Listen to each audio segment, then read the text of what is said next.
আল্লাহ নবী সাল্লাল্লাহু আলাইহি ওয়াসাল্লাম বলেছেন, কিয়ামতের দিন অসংখ্য অগণিত মানুষকে তাদের মাথা এই চেহারাকে মাটির সাথে ঘষাইয়া হাসরের মাঠে, মানে নাক, কপাল, জিহ্বা, ঠোঁট, চেহারা ঘষাইয়া মাটির সাথে হেঁচড়াইয়া 2 পা উপরের দিকে উঠাইয়া তাদেরকে জাহান্নামে ফেলা হবে। ওয়াহাল ইয়াকুব্বুন নারা আলা মানাখিরিহিম, নবীজি বলছে কেন? ইল্লা হাসাইদু আলসিনাতিহিম, কারণ একটাই পাপ, তাদের গুনাহ জিহ্বার গুনাহ, জিহ্বার গালি, জিহ্বার এই হারাম দুর্গন্ধ এই জবানের।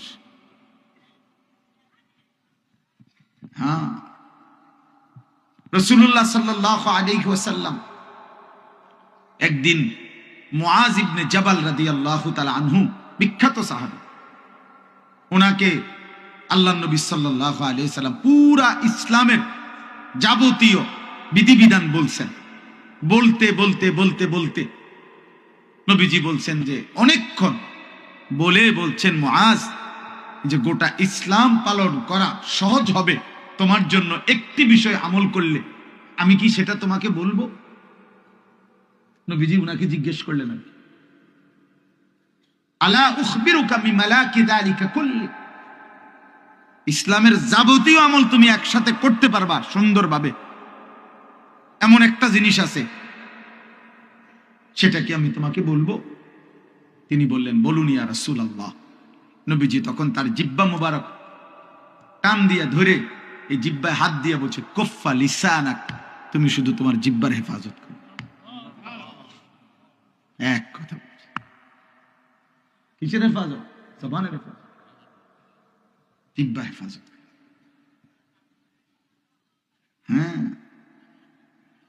সুবহানাল্লাহ। কোরআনুল কারীমের মধ্যে আল্লাহ তাআলা বলেছেন, ওয়াইলুল লিকুল্লি হুমাযাতিল লুমাযা, এই দুইটা পাপ, হুমাযা, লুমাযা, এটা দুইটা পাপের নাম।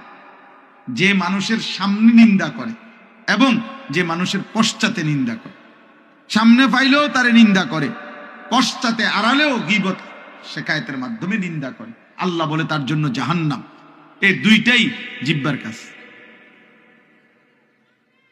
জিহ্বার না। আল্লাহ বলেন, ওরে আমি এমন শাস্তি দেব, তাকে প্রথম জাহান্নামের খুঁটির সাথে বান দিয়া আমি আল্লাহ তার আগুন জ্বালায় দেব, নারুল্লাহিল মুকাদ।